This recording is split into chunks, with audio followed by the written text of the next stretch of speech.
My dear student, we are going to discuss structure of atom. Structure of atom आज हम discuss करेंगे Rutherford nuclear model of atom. Rutherford का nuclear model, Rutherford's alpha scattering experiment से बोलते हैं। Alpha scattering experiment Rutherford ने किया था। Experiment radium R A polonium were use as a source of alpha particle. Radium और polonium was place in a PV box having fine hole through which a ray of alpha particles was emitted. तो radium और polonium alpha particle के source हैं, इनको use किया था। दोनों radioactive हैं एलिमेंट। एक लेड बॉक्स जो ये बना हुआ है, लेड बॉक्स का यूज किया था। इसमें रेडियम और पोलोनियम रेडियो एक्टिव सब्सटेंस को रख दिया था। लेड होता है, इससे अल्फ़ा पार्टिकल पेनिट्रेट नहीं कर पाते हैं अधिक मात्रा में, इसलिए लेड का यूज किया था, लेड बॉक्स का।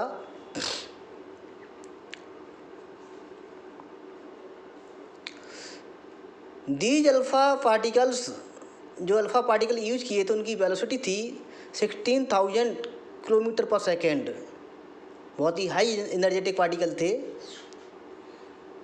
दे are bombarded on a thin gold foil. बहुत ही थिन गोल्ड फॉयल ली थी, गोल्ड की फॉयल या गोल्ड की चादर।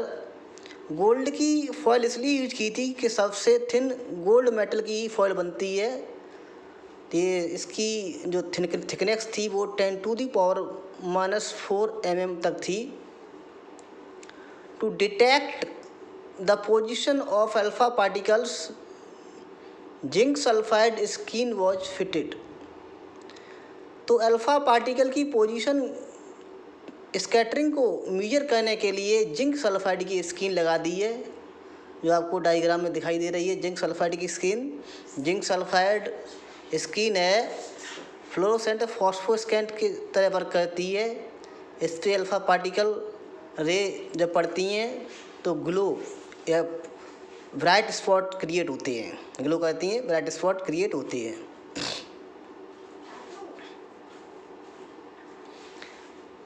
एक्सपेरिमेंट का ये डायग्राम बना हुआ है।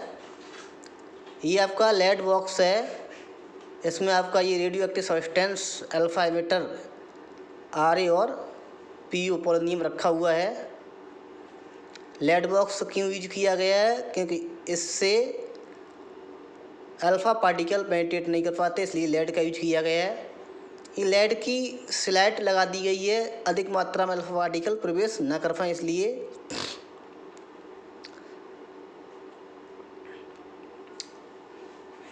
ये गोल्ड फॉयल है, गोल्ड फॉयल को रखा गया है, स्कैटरिंग हो रही है। ये अल्फ़ा पार्टिकल की स्कैटरिंग हो रही है। If gold foil is not place in the path of alpha particles, only one bright spot is obtained at zinc sulphide screen. अगर इस गोल्ड फॉयल को हम हटा दें तो सिंगल ब्राइट स्पॉट प्राप्त होगा ये जिंक सल्फाइड की स्क्रीन पर।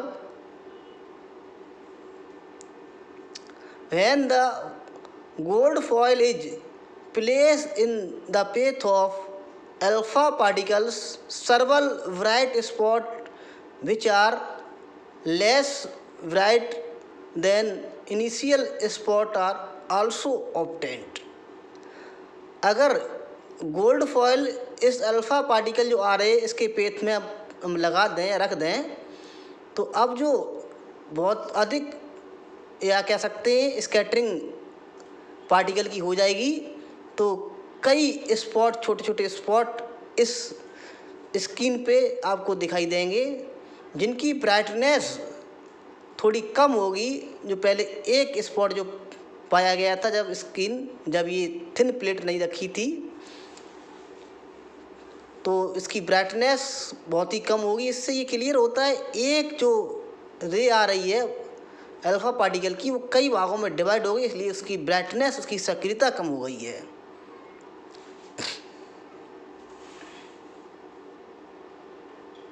On the basis of relative brightness and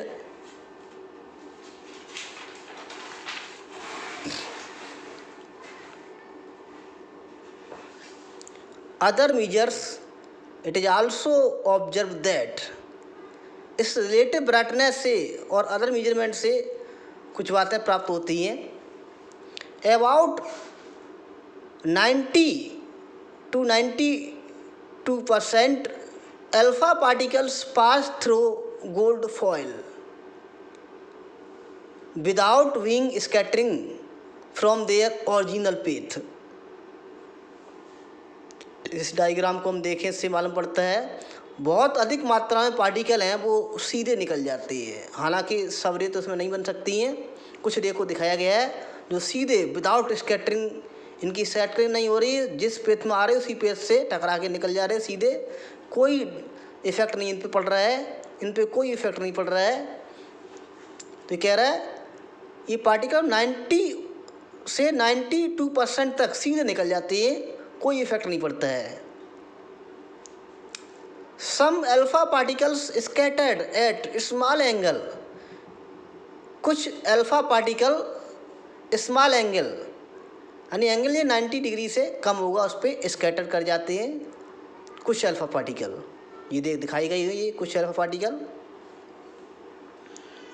ये few alpha particle deviate at larger angle, कुछ इससे भी कम अल्फा पार्टिकल 90 डिग्री से अधिक एंगल पे मुड़ जाते हैं, इस तरह मुड़ जाते हैं कुछ अधिक अल्फा पार्टिकल, कुछ अल्फा पार्टिकल इस डायरेक्शन में मुड़ जाते हैं 90 डिग्री से भी अधिक।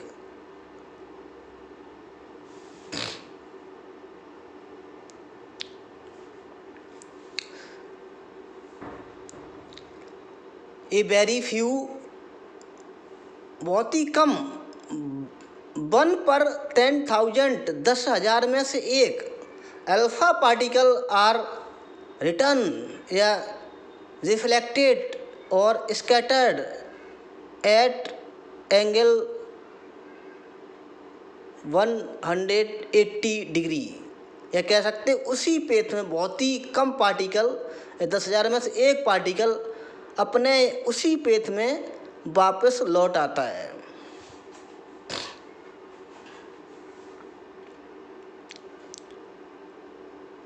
कंक्लूजन इससे क्या निकलते हैं, जो ये एक्सपेरिमेंट जो दिखाई दे रहा है इससे कई कंक्लूजन निकलते हैं। पॉइंट फर्स्ट है, large number of alpha particles pass through foil without scattering conclude that most of the atom is hollow. तो large number of alpha particle जो फॉयल के हैं वो विदाउट स्कैटरिंग सीधे निकल जाते हैं। ये कंक्लूड करते हैं कि मोस्ट ऑफ द पार्ट जो एटम का होता है वो कैसा होता है, हॉलो होता है, खाली होता है। दिखाई दे रहा है ये बहुत सारे पार्टिकल विदाउट स्कैटरिंग निकल गए हैं, तो इससे क्लियर होता है most of the part atom का कैसा है, हॉलो है, खाली है। Scattering of some alpha particles at small angles conclude that whole positive charge of atom is concentrated in a very small part at one place। दूसरा point है, कह रहा है scattering of some alpha particle, कुछ alpha particle की scattering होती है, वो कंक्लूड करती है that whole positive charge of atom is concentrated very small part of one place. तो होल पॉजिटिव चार्ज जो होता है वो बहुत ही कम प्लेस पर, बहुत ही छोटे प्लेस में एक स्थान पर होता है। इससे क्लियर होता है क्योंकि बहुत से अल्फा पार्टिकल पर भाई पॉजिटिव चार्ज होता है, तो पॉजिटिव चार्ज यहाँ भी है, तो ये क्या है, न्यूक्लियस पॉजिटिव चार्ज है, तो ये उससे इफेक्ट पड़ता है ये रिफ्लेक्ट हो जाती हैं, कहते हैं रिपल्सन फोर्स लगता है, ये रिपल हो रहे particle.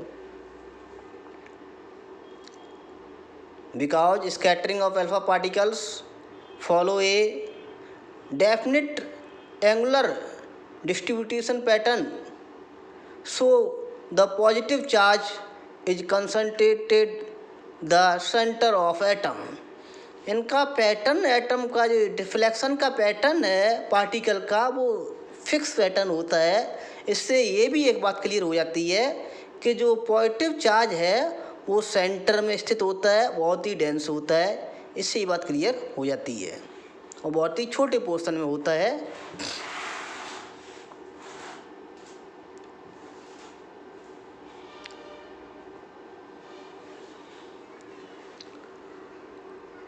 concentration of whole positive charge and almost whole mass in a very small part is also proved by the particles rebound, deflected or deviate at angle 180।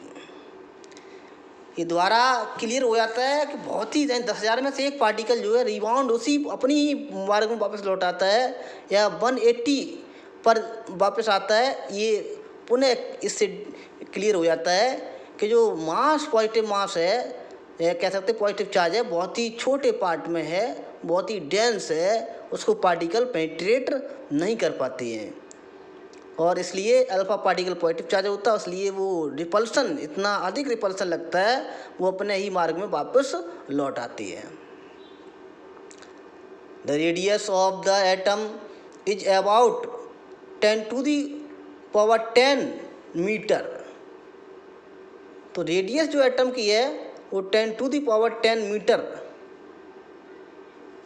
10 metre, while that of nucleus is 10⁻−15 metre.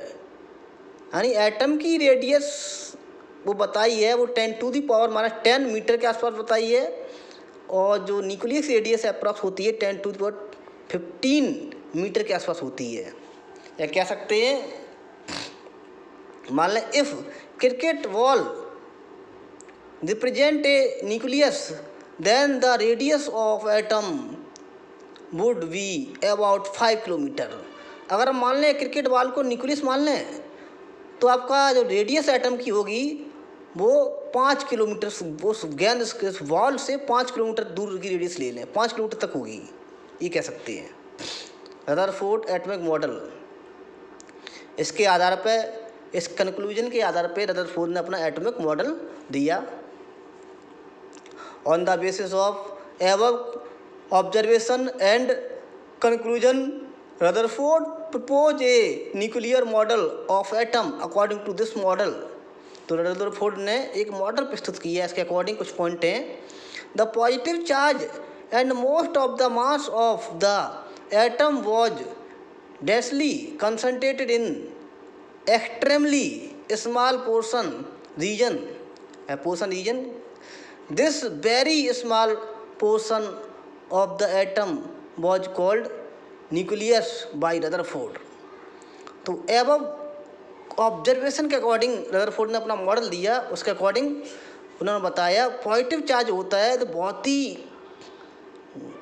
सघन होता है, बहुत ही dense होता है, बहुत ही छोटी अवस्था form में, छोटी जगह में होता है, जो सेंटर पर होता है। The electrons to move around the nucleus with a very high speed in circular path called orbits। और बताए इलेक्ट्रॉन बहुत ही हाई स्पीड में न्यूक्लियस के चारों तरफ मूवमेंट करते रहते हैं, उनको उन्होंने ऑर्बिट कहा। दिस एटॉमिक मॉडल रिसेंबल या compare the solar system in which the nucleus play the role of sun and the electrons that of revolving planets। उन्होंने बताया या इस मॉडल को रिसेंबल किया सोलर सिस्टम से। उन्होंने बताया कि न्यूक्लियस जो है सन का रोल अदा करता है और इलेक्ट्रॉन आपके प्लेनेट का रोल अदा करते हैं। और प्लेनेट जिस प्रकार सन के चारों तरफ घूमते हैं उसी प्रकार इलेक्ट्रॉन भी न्यूक्लियस के चारों तरफ घूमते रहते हैं। ये बात हमने बताई। Electrons and the nucleus are held together by electrostatic force of attraction. Electron और न्यूक्लियस दोनों एक दूसरे से हेल्ड रहते हैं इलेक्ट्रोस्टैटिक फोर्स ऑफ अट्रैक्शन द्वारा।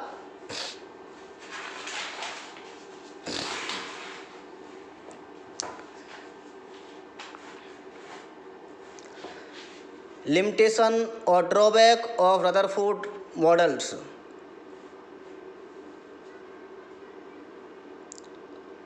If it follow Maxwell law of electrodynamics. ये मॉडल मैक्सवेल लॉ जो इलेक्ट्रोडायनेमिक का है वो फॉलो करना चाहिए। मैक्सवेल लॉ का क्या है? That A small charge particle moving in positively charge field continuously losses it energy. Maxwell कहते हैं जब कोई small charge particle oppositely charge particle की फील्ड में मूव करता है तो अपनी वो एनर्जी लॉस करता रहता लगातार। जैसे इलेक्ट्रॉन पे नेगेटिव चार्ज होता है, वो न्यूक्लियस से पॉजिटिव चार्ज होता है तो न्यूक्लियस की चारों तरफ घूम रहा है अपोजिटली पॉजिटिव चार्ज, तो इलेक्ट्रॉन भी अपनी एनर्जी को लॉस करेगा इनके अकॉर्डिंग, मैक्सवेल के अकॉर्डिंग।